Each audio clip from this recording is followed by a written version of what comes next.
बातमी मुंबईतून आहे। मुंबईच्या मालाड पश्चिमेतील इन्फिनिटी मॉल मध्ये तुफान गर्दी झालेली आहे। ऑफर्सचा लाभ घेण्यासाठी मॉल मधील दुकानाबाहेर तरुणांची मोठी गर्दी झालेली आहे। प्रचंड गर्दी पाहून दुकानदाराने दुकानच बंद केलं। पोलिसांनी यावेळेस परिस्थितीमध्ये नियंत्रणात संपूर्ण ही परिस्थिती आणलेली आहे। ऑफर्सचा लाभ घेण्यासाठी मॉल मधील दुकानाबाहेर हे सगळ्या तरुणांनी मोठी गर्दी केल्याचं दृश्य आपण बघतोय।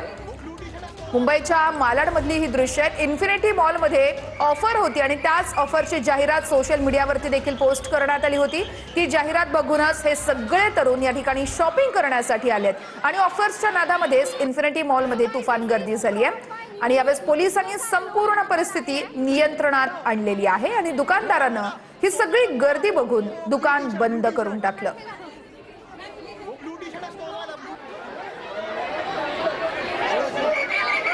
प्रचंड गर्दी पाहून दुकानदारांनी अक्षरशः दुकानच बंद केलं। पोलिसांनी संपूर्ण परिस्थिती ही नियंत्रणात आणलेली आहे।